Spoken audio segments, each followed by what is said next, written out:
Battlefields and war zones are chaotic places, and many soldiers often recount tales of their experiences. A good war story is compelling, often fraught with excitement and danger, but sometimes, they can take a turn for the bizarre. The Pentagon recently admitted that military personnel have been encountering unidentified aircraft for a while now, and we have records of these encounters dating back decades. However, UFOs are not the only things soldiers report seeing out in the field. While many of these stories are beyond strange and impossible to verify, they make up a specific military folkloric history. Here is a top 10 list of the oddest military encounters with cryptids and monsters, ranging from the simply weird to the genuinely what the hell. Number 10. The Camp Pendleton Sasquatch. Sighting sometime in the fall of 1968, 4 Marines from Camp Pendleton observed a Sasquatch-like creature during nighttime training. The reporting witness, who remained anonymous, submitted his report to BFRO in 2001. The source stated that while waiting in a dugout hill sometime after midnight, he and his companions heard something coming up the side of the mountain. One of the Marines yelled for whoever it was to halt, then saw what had been responsible for the disturbance. The witness described the monster as huge, about 6 to 7 feet tall and 3.5 feet wide, with a pointed head and long, hanging arms. Terrified, the 4 witnesses waited silently as the beast walked out of sight. Maybe a bear? Maybe not? Number 9. Rock Apes vs. Nuoirung. Gary Linderer was one of a 6-man patrol from the 101st Airborne Division's long-range reconnaissance patrol serving in Vietnam when he and the rest of his team observed a strange humanoid creature emerge from the underbrush. Standing about 5 feet tall with broad shoulders, a prominent brow, and a hair-covered face, there was some argument about the animal's identity. Number 8. The RAF Alconbury werewolf.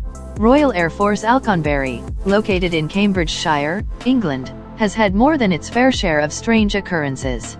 However, in the early 70s, it seemed to have had quite the werewolf problem. Although authors John Hanson and Don Holloway turned up 4 separate encounters with strange hairy humanoids from this time frame, a man who went by the name of Wes claimed that, when he was stationed at RAF Alconbury in 1970, he alleged that he had a run-in with the werewolf while in a secure weapons storage area. Although frightened of the beast, which he described as a bipedal, 5 feet tall, hairy creature with a flat snout and large eyes, he never once considered using the firearm he was holding. Number 7. A Nessie sighting from World War II. In 1943, Mr. C.B. Farrell of the Royal Observer Corps was not looking for strange creatures. Instead, he was keeping an eye out for German bombers. Where was he stationed? None other than Loch Ness. According to the tale, one morning, Farrell was scanning the skies when he noticed a large animal in the loch. His binoculars afforded an excellent view of the creature, which he described as having a 4-foot-long finned neck. Farrell believed that the creature was having its breakfast at the time, as he observed it ducking its head into the water. Number 6. Anubis. In Illinois, a former member of the U.S. Navy wished to be referred to only as Emma wrote to author Linda Godfrey about a bizarre experience she had while stationed in Illinois at Naval Hospital Great Lakes. According to the report, in September of 1994, she and 2 others, her future husband, John, and a mutual friend, Jim, had been assigned shore patrol. All 3 were traipsing around the base, radioing back and forth, when sometime around 3 a.m., John didn't respond to Emma. She walked to his last stated location and found the young man standing and staring at the woods, mouth agape. Following his gaze, Emma saw a tall figure with an odd head. Later, upon seeing a cartoon representation of the Egyptian god Anubis, the jackal-headed god of mummification and the afterlife, Emma claims this is what the creature resembled. Number 5. The Flying Woman of Danang. Earl Morrison served as a private in the 1st Marine Division in Vietnam when he and 2 others had a brush with the unexplained in the summer of 1969 near Danang. According to Morrison, all 3 men were sitting on top of a bunker when they noticed a glowing figure approaching, only not on foot. Rather, this figure, described by Morrison as appearing like a naked woman, had 2 giant bat's wings which flapped almost soundlessly as she moved closer and closer.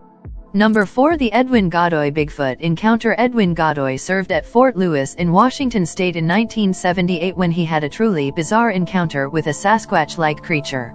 The story begins when he and his platoon returned from a military exercise in the forest around 8 p.m. when their truck suddenly lost power.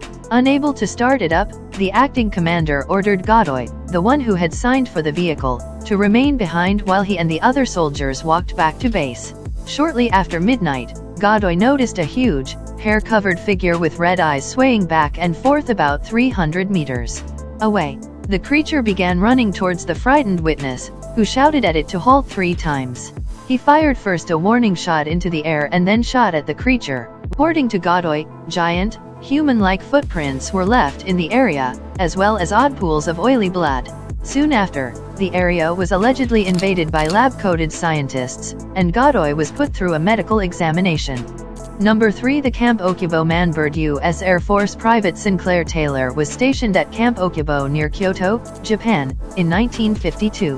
While on guard duty one evening, he heard something which sounded like the flapping of wings, and according to the witness, that's precisely what it was.